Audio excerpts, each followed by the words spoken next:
Hey, this is Splash of Gas with Dave Weichert, a NASCAR podcast. ARCA Trucks and Cup Series would be headed Midwest to the sunflower state of Kansas for some mile-and-a-half fun. Storylines going into the weekend: ARCA, would it be a Venturini car shining again? Could Brenden Butterbean queen or William Sawalich bring it home? Truck Series, Corey Heim coming off the win in Texas and going to yet another mile-and-a-half. Is he poised to go back-to-back? Or could Cup drivers dropping down for Kansas, Byron and Carson Hocevar, take the show? Cup Series, with 7 combined career wins at Kansas between Denny, Hamlin, and Joey Logano, could it be one of them? Or maybe Ross Chastain, who won there in the fall last year. Exclusive interviews with top ARCA drivers of Lawless Allen and Andy Jankowiak, plus Fast Davies bets, NASCAR history time, and so much more on this episode of Splash of Gas. As always, we're sponsored by Magical Travel with Dave, aka Disney Dave Weichert, my father. He will be able to help you with all your Disney and Universal vacation needs. He can be reached at DisneyDaveW@Verizon.net. Please make sure you follow all the Splash of Gas social medias for midweek updates. Instagram, Facebook, and YouTube are Splash of Gas with Dave Weichert. Now for the ARCA Series recap. ARCA would get the action flowing in Kansas Friday. Last race's winner from Talladega, Lawless Allen, would be on the pole. Once the green flag dropped, William Sawalich appeared to have the best car during the opening part of the tied 150. Sawalich quickly passed Lawless Allen before proceeding to set a familiar tone that we've seen him do before at the ARCA level. Despite the strong start, Sawalich's lead did not last long. Brenden Butterbean Queen methodically chipped away at Sawalich's advantage by searching for clean air around Kansas. Queen finally pulled alongside Sawalich on lap 34, using the side draft and lapped car of Ryan Vargas as a little bit of a pick and take control of the lead. Queen would not look back for the rest of the night. There would be some drama. Queen at the lead as the laps counted down, as he had very strong control. But just like in Phoenix 2 races ago, a last lap yellow put the race into overtime. But this time, it would be different for Brenden Queen. Once the green flag dropped in overtime, Queen made sure that no one could even sniff his bumper this time, firing off with a fantastic jump. He would be eating waffles because winners get waffles, that's what Bean says. Congrats to Butterbean Queen, and go Bean Nation. Now for trivia time. This week's question is, NASCAR returned to North Wilkesboro in 2023. Before then, they last raced in 1996. Who won that race in 96 at North Wilkesboro? Answer at the end. Now for the Truck Series recap. Truck Series would be the show on Saturday night out in Kansas, and what would be one of the most exciting finishes so far this year. After qualifying, Jake Garcia would be on the pole. Corey Heim, after starting 4th, would take the lead on the first lap. First yellow would fly for Dawson Sutton spinning. NASCAR would penalize the young Sutton, calling the spin intentional. Heim would restart out front. The second yellow of the first stage will fly for Luke Baldwin, hitting the wall. The stage would end with a 2-lap shootout. Heim would prevail and win the first stage. Corey again would be strong to start the second stage. He would have over a 1.6 second lead by lap 51 when a caution would fly for Coney Dennison. Most lead lap trucks would pit. Heim would encounter his first woe of the night when a pit gun braking led to an over 20-second stop. Carson Hocevar and Grant Enfinger would restart with 4 laps to go in stage 2. Grant would get the jump, but with 2 to go in the stage, Hocevar would repay that favor and retake the lead and win the second stage. Hocevar and Lane Riggs would restart for the final stage. Carson again would get the jump. Grant Enfinger in the 3rd position passes Riggs for 2nd. Laps later, William Byron would battle Lane for the 3rd spot, with Riggs prevailing. Enfinger would get close to Carson, but couldn't make the pass. With 41 laps to go, Riggs would pass Grant Enfinger for the 2nd spot. as Hocevar continues to pull away. A lap later, Jack Wood and Chandler Smith would start the last round of green flag pit stops. Yellows would fly shortly after on lap 97 for spins involving Frankie Muniz and Connor Mozak, then again on lap 110 for a Bailey Curry incident. Corey Heim, who was surging back through the field after pit road issues, would be given a restart penalty on the second of those restarts, forcing him again to the back. Carson Hocevar and William Byron would restart with 29 laps to go. Hocevar again would get the jump and take control. 12 laps later, Lane Riggs would pass Byron for second. Hocevar would hold a 1.5 second lead over Riggs. As the laps counted down, Riggs would continue to chop away at the lead. With 2 laps to go, Lane Riggs would get a run on turn 4 and get to Hocevar's bumper. On the final lap, Riggs bumps Hocevar and they both go sideways. With a little help from the wall, they somehow save it and continue. Carson Hocevar would win by 0.2 seconds over Lane Riggs, and coming to the line, Hocevar would tell Riggs he was number 1 after the late contact. After post-race inspection, Lane Riggs would be disqualified for an illegal bed cover. William Byron would be ruled second. Still, nonetheless, congratulations to Carson Hocevar. He is a full-time Cup driver, but just in his second season, and he hops back into the trucks and sees his first win in that series since 2023. Cup Series would get the action going on Sunday afternoon. Kyle Larson would be on the pole, and boy oh boy would we see a lot of that number 5 car in Kansas, folks. After an early yellow for an expiring engine on AJ Allmendinger's machine, Kyle Larson would put asphalt between himself and second place.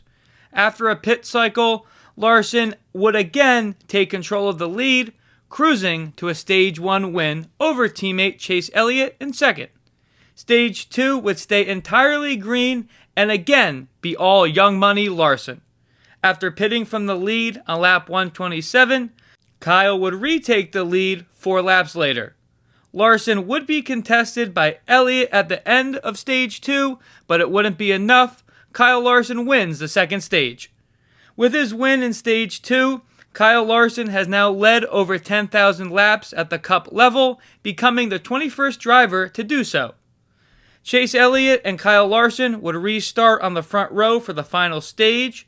Elliott would get the initial jump and control of the start. Brad Keselowski, looking to make a surge, would pass Kyle Larson on lap 179.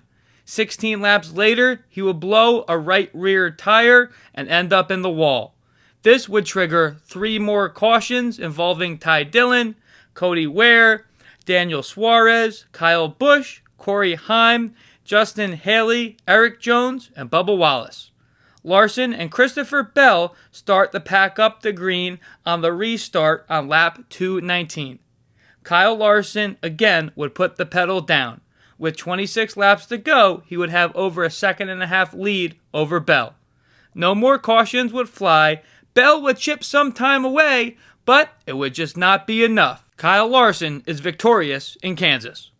Quick look back at the predictions we made. ARCA went with William Sawalich. He was missing a little something and brings it home second. Truck Series went with Corey Heim. Big sigh on this one. After pit road issues and a restart penalty, just not enough time for Heim to make it back up through the field. Arguably had the strongest truck, but he finishes 4th. Cup Series tapped Christopher Bell. He isn't able to overtake Larson, but brings it home second. Now for the yellow flag, green flag. ARCA yellow. Poor Isabella Robusto. Had a great performance in Talladega, but still getting bit by the bad luck. She finishes 13th. ARCA green. After a tough day in Dega, Butterbean Queen showed that the first 2 races weren't just a flash in the pan. He takes it home and scores his second win of the season. This puts him back atop of the ARCA standings. Truck Series yellow. Ty Majeski seems like he just can't buy a break. He had a tire go down on the first lap, putting him to the wall. He finishes 14th. Trucks green. After bad luck, Stort Friesen turns it around with a P5 finish in Kansas. Can he keep it going to North Wilkesboro? Cup Series yellow. Brad K, yet again, was surging in the third stage as mentioned, trying to get a good finish for once this season. Had bad luck strike again in the form of a right rear tire going, ending his day in the wall. Cup Series green. Too dominant not to give it to the 5 team. After qualifying until the checkered flag, they brought a rocket ship. Now, for our first driver interview, we bring on Lawless Allen. Lawless is fresh off his Talladega victory 3 weekends ago. Here's what he had to say about the season so far and Kansas. We have driver of the 20 car for Venturini Motorsports in the ARCA series, Lawless Allen, calling on to the show. Thanks for joining the show, Lawless. Last spoke to you Last spoke to you in Daytona during the January practice. You mentioned the speed of the 20 car. Daytona doesn't go your way, but you rebound in Phoenix with a P4 finish. And of course, 3 weekends ago, you get your win in Talladega. Congratulations on your first ARCA win. First, how has been the switch to Venturini, and how big was that win in Dega for you? The switch to Venturini has been a night and day difference from the places I've been before. Just the guys are so awesome there. Kevin Reed Jr. has been great on the box and great as a mentor, helping me out on the sim, and they're very, very good at identifying bad habits, of which I unfortunately have plenty of. So it's been really good to be able to kind of isolate those and help fix them. And then, to win at Talladega, I feel like we were the car that deserved to win it at Daytona, but to win at Talladega and get the first win off my back, finally, just it felt amazing. And now the only issue with that is after this past weekend not winning at Kansas, it sucks, and all I want to do is win. So I got used to what not winning was like, and now I want back to what winning is. Gotcha. I really appreciate the honesty on that, and it sounds like you're really in a good spot. Kind of going back to Talladega, you guys seemed to unload with a lot of speed, qualifying second. What was your mindset once the checker flag dropped? My mindset was, holy crap, I just won that race. Like, finally. It was pure joy, really. There wasn't much else to experience. I think it was just relief and joy and an unloading of pressure, and one of the best feelings that I've had certainly in the last in the last while. It was all worth it. Gotcha. Thank you for recapping your emotions of that win. Daytona, Phoenix, and Talladega, the qualifying is all rained out, but you do start up front based on the points. Kansas is the first race where the qualifying did occur. You were on the pole. How did you feel with that performance? I mean, the Venturini cars always have speed in qualifying. There's no doubt about that. And having the faith in my guys and faith in the car, and Mike Skinner kind of ripping the whip on me ahead of qualifying really helped me lay it all out there. And it was a sketchy session, so it was good to come away with the pole, and my hands were shaking afterwards. So I feel like I did my job. Gotcha. Appreciate you touching on that. Turning to the race on Friday night, the mile and a half of Kansas. You lead laps early. That late yellow puts the race into overtime. You restart on the second row and come home with a fourth place finish. How were you feeling going into the overtime, and what did you need more from that car to get up front? Well, we ran the entire race pretty much, minus the couple laps that I led. Ran pretty much the entire race in third. We kept restarting in third, pushing really well on the bottom. Would get clear for second, and then the 18 would get by me a lap or two later. The the final restart, I was excited. I was hoping for another chance to try to steal the win or steal second. Unfortunately, I didn't do any of the stealing, but my third got stolen from me by my teammate. So it is what it is. Ultimately, I didn't need that last caution, but I was, every time there was a caution, I was hopeful that this time might be the time that I can steal it. So we just needed a little bit more short run speed. In my auto charger Camry, we just needed that little bit that the 18 and the 28 had, because I feel like our restarts were really good. And if I was just able to roll that speed for 1 or 2 laps more, I could have maybe stolen a win. The 28 was kind of in his own zip code, but there's been plenty of times where the fastest car hasn't won the race. So I was hoping that would be one of those times. Gotcha. Is there any getting used to, because with ARCA, it's just the restart line and not the zone? Was there any learning curve with that? A little bit, but it just makes it easier, I think, because the trucks, you have the restart box, so the leader can go whenever he wants, so it's harder to time. But in ARCA, you can consistently bet that the leader is going to go a car length and a half before the white line, and you can get a good jump according to that, because the worst case is that they have to wait 1 car length later, and if they don't take off by the time you hit the line, then it's fair game. So I feel like the restart rule makes it easier to time restarts. Okay, cool. Thank you for touching on that. Last question. After the 1.5 miles of Kansas in 2 weekends, you go to another 1.5 miles of Charlotte. What are you doing to prepare, and how are you feeling looking towards that race? I feel good going into that race. I'm coming back home from our competition meeting at Venturini about Kansas, and I feel like we all know the direction that we need to go in order to have our qualifying speed translate to the race a little bit more. I'm preparing by talking with my crew chief, going to have sim later this week, going to be watching video and doing some iRacing, and just thinking, living, eating, breathing, racing for that time. Just thinking about air is going to be the big thing. We kind of have the speed we have, but how you manage the air can propel you forward or hold you back. So just being as best prepared as I can be, so that the auto charge Venturini Camry that they bring is going to be fast, and so that I'll be fast too. Cool. I appreciate you going over that. It sounds like the little details, like you mentioned, that Venturini is expressing upon is really starting to pay off for you. Yeah, no doubt.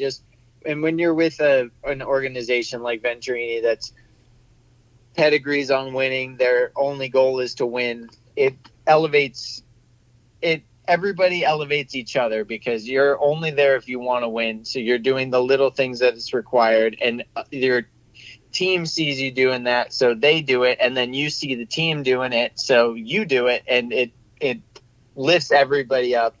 It's just kind of a different mindset, a different culture, to when everybody's pushing in the same direction, doing absolutely everything they can. Awesome. Really appreciate you breaking down everything, and thanks so much for joining the show. Best of luck in a couple weekends, and hope you have you on the show before the end of the season. All right, thank you, and thank you for having me. Yeah, of course. Thanks, Lawless. Super fascinating to talk to Lawless Allen. He really had a lot of interesting things to say. Now that brings us to Discussions with Dave. Our first topic of the segment, Larson utter dominance in Kansas. He won here last year, and Kyle Larson just continued to dominate in Kansas as mentioned. Sweeps the entire weekend, winning the pole, stage 1, stage 2, and in the end, the race. If you've been watching Kyle Larson since he's been in that number 5 Hendrick Motorsports car, he has been fast. And when Kyle Larson takes control of the race, He doesn't just win, he sticks it to every driver in the field. And that's what happened in Kansas. Kyle Larson has the championship in 2021. He unfortunately fell apart in the playoffs last year and didn't make the Final Four. But if Larson can continue this, I think he will crack that Final Four come Phoenix. We'll see what the season brings for him. Moving right along in discussions with Dave, next topic, standings lookout, plus we see how our preseason predictions are holding up. With Kansas in the rearview mirror for the Cup Series, there are 14 more races remaining in the regular season. Kinda crazy if you think about it. First, we go over the way too early predictions we made in the preseason for the Final Four in the Cup Series. Let's see how they are holding up.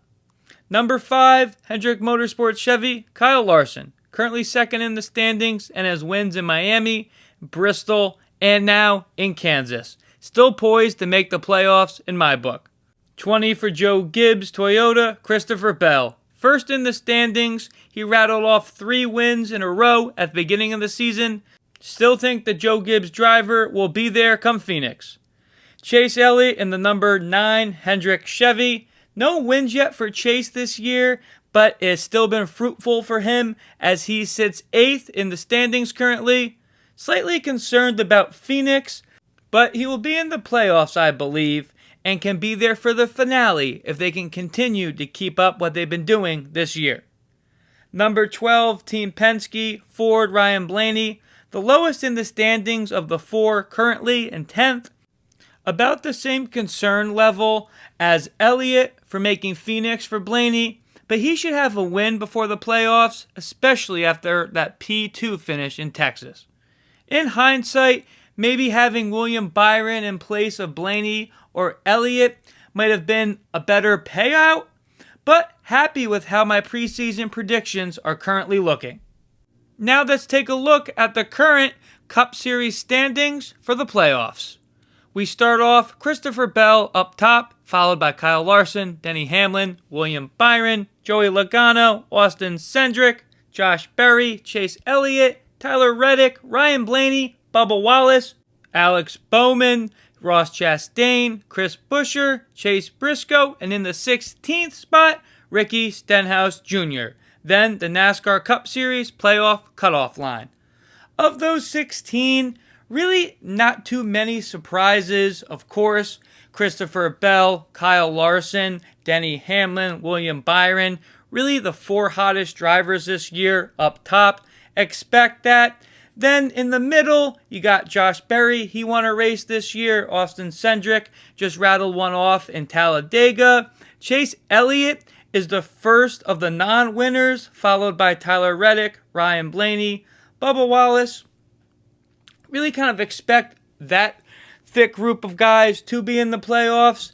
2 guys that are in the 16 right now that I'm not sure will make it come the playoff cutoff time is Chase Briscoe and Ricky Stenhouse Jr. Chase, this is his first year with Joe Gibbs Racing. He won the pole in Daytona. Really hasn't done too much since. Ricky Stenhouse Jr. killing it for that Hike Motorsports team with 240 points currently. From 17th place to 21st, there are 5 drivers within 36 points of each other. Those are right now going to be our playoff bubble drivers. That consists of Kyle Busch, Carson Hocevar, Ryan Preece, AJ Allmendinger, and Michael McDowell. Expect that to continue unless Busch or maybe Ryan Preece get a win. Looking at the bottom half of the standings, I've mentioned his name before, but there's 2 drivers that I did not expect to be down here in the basement. That's Brad Keselowski and Ty Gibbs. Brad is 32nd in the standings after his right rear going down in 2nd place in Kansas. Currently, he only has 142 points. It's early in the season still. I don't see how he gets into the playoffs without a win, but I do think that is possible for him to get a win in the regular season before it ends. Ty Gibbs keeps digging himself a bigger and bigger hole. A win is starting to look like his only way to make the playoffs as well. We'll see what happens. Moving on to the next topic on discussions with Dave. Corey Heim makes his 2025 Cup Series debut with 2311 Racing. This is Heim's fourth start at the Cup level. We mentioned what he did in the Truck Series, coming home with a fourth place finish. Unfortunately for Corey, at the Cup Series race Sunday, he does get caught up in one of the later cautions. He will have several more Cup Series starts for 2311 before the season ends. Truck Series for Heim, he leads the current standings with 3 wins and a slew of top finishes. But if you've been watching the Truck Series this year, his mechanical, pit road, and penalty woes, yes, a part of the sport, have truly dragged Heim down. With the amount of things that have gone wrong for Heim this year, he still has 3 wins. If, or, and when the bad luck wears off for Corey, how many wins will he have at the end of the season? 7, 8, 9, maybe double digits? Realistically, Heim at this point in the season should have, and I could be even more lenient, but Heim had Miami and Kansas taken away from him. Should have 5 wins. But even with the woes, he's first in the standings, the championship favorite, and oh yeah, I mentioned he has 3 wins. Now, for our final topic of discussions with Dave for this episode, Corey Heim versus Carson Hocevar. One thing I learned when I was talking to Josh Williams a couple months ago, that race car drivers have a long-term memory. If we look back at the 2023 Truck Series Championship, when Carson Hocevar and Heim, both in the Final Four, would get tangled at the fault of Hocevar.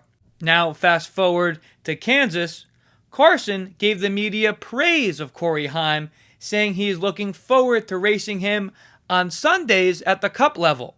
When Heim was asked about Hocevar's praise, Heim was very quick to reply, "I can't stand that guy. He stole my championship from me." Heim would be interviewed in pit road after the race with Hocevar celebrating in the background. Heim said, "What do you think about that?" He says, "It doesn't matter. I'm going to race him on Sunday." Yes, both drivers have still so much to learn at the Cup Series level. But if this is a little prelude of what could happen and what battles we could see on the track in 3 or 4 years at the Cup level, I am so in and can't wait. This wraps up this week's edition of Discussions with Dave. Now we bring on a driver who I've been following for at least over a dozen years, driver Andy Jankowiak, who races at the ARCA level. Here's what Andy had to say. A driver we've talked about on the show with his winter wins at Allentown and Atlantic City in the indoor series from Tonawanda, New York, a guy that drives it all, driver of the 73 for Klaus Motorsports in the ARCA series, Andy Jankowiak. Thank you so much for taking your time for the call, Andy. Yeah, happy to be here. Of course. Last time we spoke was the day before the ARCA Daytona race. A lot has happened since then. Daytona, you get unfortunately caught in that wreck early, but battle back for a P6 finish.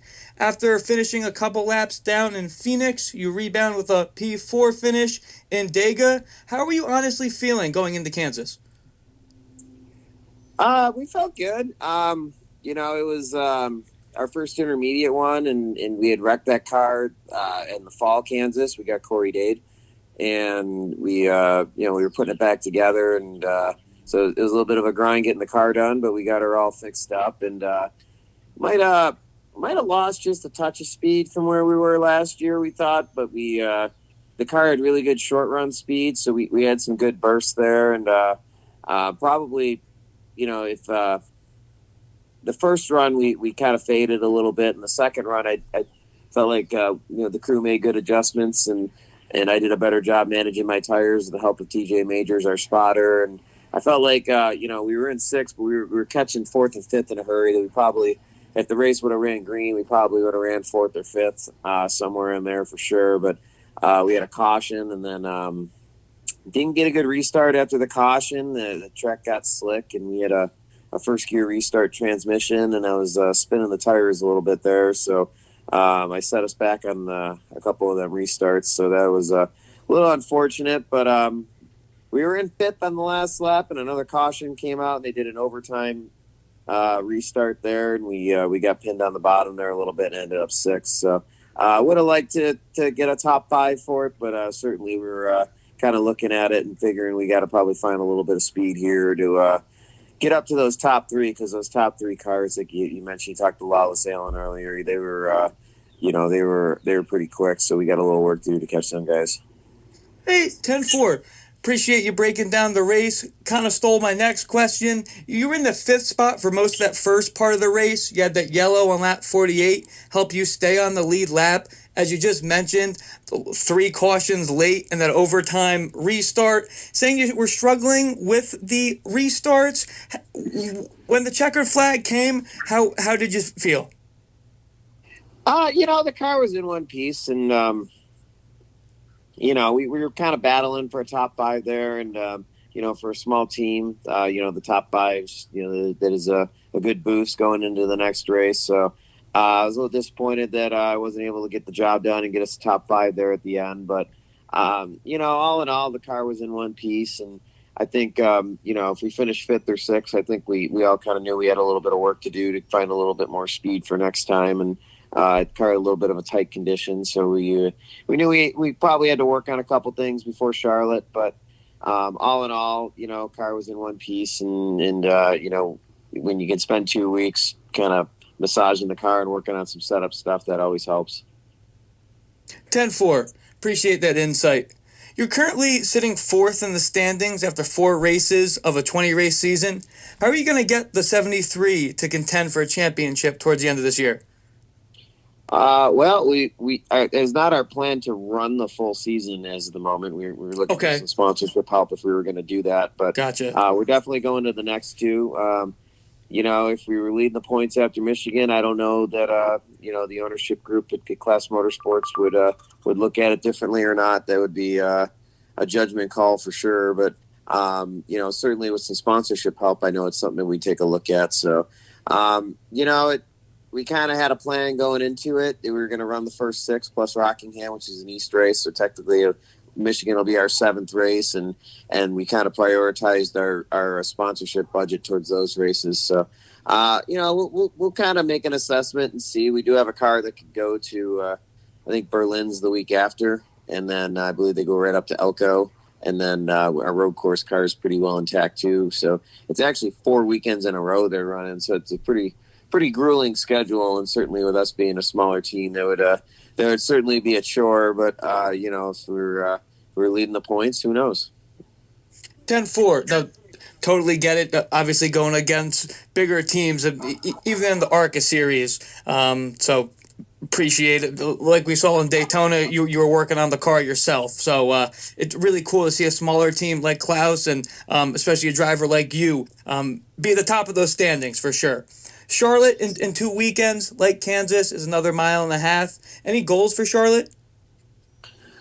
Man, just trying to get a little bit closer. I think, obviously the Pinnacle guys and the Gibbs cars, they're pretty quick. I feel like we've shortened the gap up to Rev Racing and even Venturini, where we're, if they bring multiple cars to the track, we probably, we can beat half of them now. So, but the Pinnacle PGR guys and the Gibbs cars, they still got a step on us for sure. So, if we could just close that gap a little bit, and I keep saying it, if we, get in those front 2 rows for a late restart, you don't got to have the fastest car if it comes down to 1 or 2 quick decisions, and maybe we can make something happen there. But certainly, got to be at least the guy kind of pushing those guys. So we'd like to get to where we're sitting behind the 18 and the 28 there, and just being that next car in line should something get shuffled or guys start beating and banging, and maybe that 73 goes sneaking by when no one's looking. So that's kind of how we're assessing it. We have excellent speed, and I feel like we're plenty capable, but just gotta keep putting ourselves in the right positions and gotta steal one here. Gotcha. Appreciate you going over that for sure. Thank you so much for your time, and best of luck in Charlotte, and we'll talk to you before the season ends. Happy to do it, man. We'll talk to you again. Awesome. Thanks, Andy. Yep. Always fun to talk to Andy J. Typically do get a laugh out of speaking with him. Love how he's honest and isn't afraid to say anything. Now for NASCAR history time. North Wilkesboro Speedway isn't just a track, it's a living legend. From iconic battles among some of NASCAR's greatest drivers in history. And of course we can't forget the efforts that Dale Jr. made to bring the track back to life and have NASCAR race at it starting in 2023. Here are some of the most iconic battles from North Wilkesboro. The King versus the Alabama Gang, 1972. Fans who attended the Wilkes 400 on October 1st, 72 witnessed two of racing's foremost families engage in wheel-to-wheel combat for over 400 highly contested laps.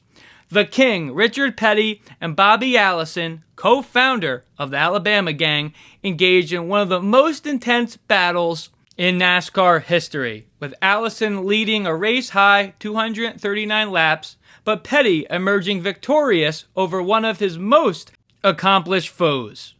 And this race had it all, complete with a fan altercation in Victory Lane. Now to the second historic race from North Wilkesboro that we look at, Rainbow Reward, 1996. In what was ultimately his final chance to win at North Wilkesboro, Jeff Gordon claimed victory in the 1996 Tyson Holly Farm 400, the final Cup Series race before a hiatus that closed one of the chapters on North Wilkesboro's historic past. Gordon kept Dale Earnhardt at bay, winning the race by 7.1 seconds.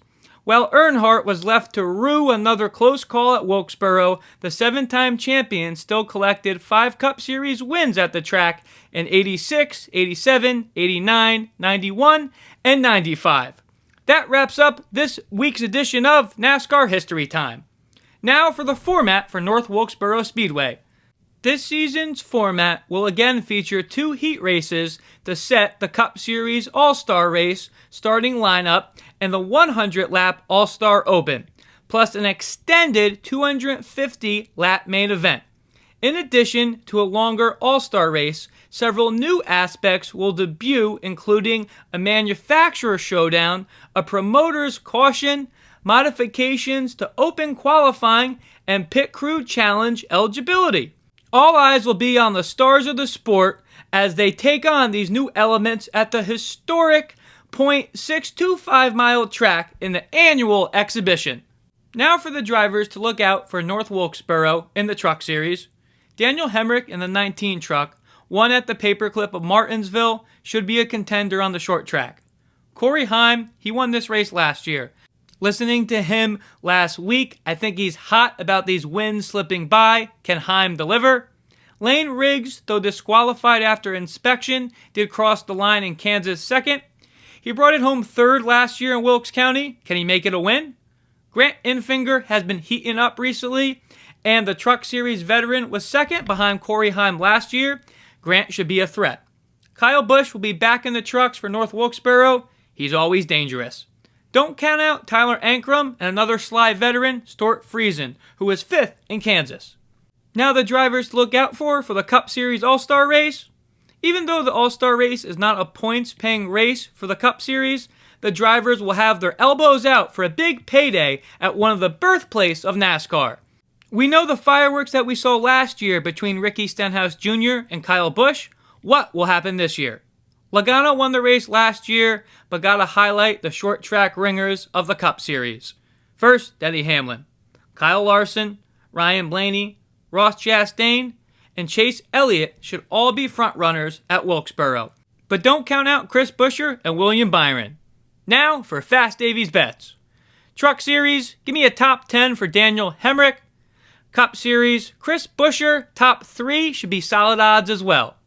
Now for NASCAR Trivia Answer Time. As mentioned at the beginning of this episode, this week's question is, NASCAR returned to North Wilkesboro in 2023. Before then, the last race occurred in 1996. Who won that race in 96 at North Wilkesboro? Hint, we mentioned his name in this episode. Answer is 24, Rainbow Warrior, Jeff Gordon.